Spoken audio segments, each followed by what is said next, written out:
We all know how the media works, don't we? Stories and events they don't want you to know about, they slyly slip them under the carpet where we can't see them and hope they pass the time of day. Well, one of those stories is the plight of the Waspi women. Now, it's been a bit quiet on that front lately, but a friend of mine has posted me a load of information on some recent developments, and I thought it very relevant that it's brought to you.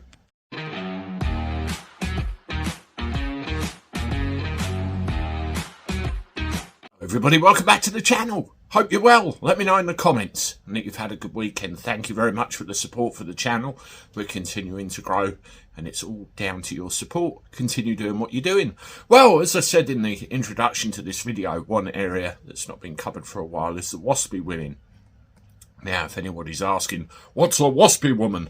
This is Women Against State Pension Inequality, Waspi.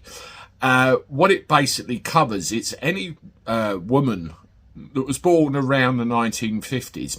My mother's affected by this, or she, well, I suppose she still is, even though she gets a state pension. The government decided at a point in time that anyone born after a point in 1954, I think it was going to have their pension age increased by, I think, 5 or 6 years. So the effect that would have is that those women that have been planning for years for their retirement, the receipt of their state pension and everything else, were suddenly shafted because they were told by the government with hardly any notice whatsoever, sorry love, you're not getting your pension quite when you were expecting to. My own mother had to work a little bit longer as a result. Others did too. And the issue is some people weren't able to and were shoved into abject poverty as a result, because, you know, I'm assuming there was no private pension in some cases and other mitigating factors like having to retire early. They were just well and truly screwed. Now, this issue gets pushed under the carpet and never mentioned because they don't want it to have the publicity it should have, and I will do something about that when I can. It's been a while. Now, a petition with 50,000 signatures has been delivered to Downing Street with a simple message to Rishi Sunak. We want one-off compensation for what you've done to us. The government screwed us over. Pay up. And that's going to go in. They have the support of Stephen Morgan in Portsmouth. And there's a short statement here from Sheila Simmons, who's the Solent coordinator of the Waspi campaign.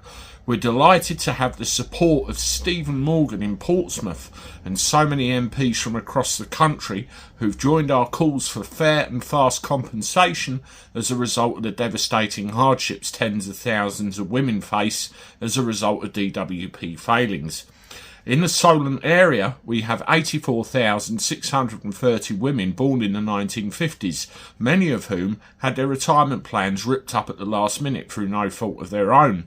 The Prime Minister must urgently listen to the 50,000 petitioners and countless others who are crying out for compensation. There's literally loads of them still affected by this. It's a disgrace.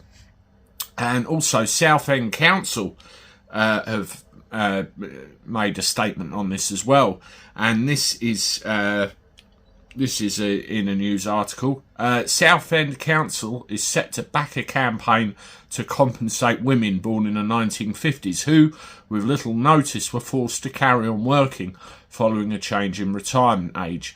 And the whole article's there. This is very powerful, and word is, you know, spreading, but it's not getting the media attention it should do, and I believe it must. This is still unresolved. It needs resolving, and it needs resolving now. Let me know what you think in the comments below. If you're a Waspi woman, it'd be good to hear from you and what impact this had for you.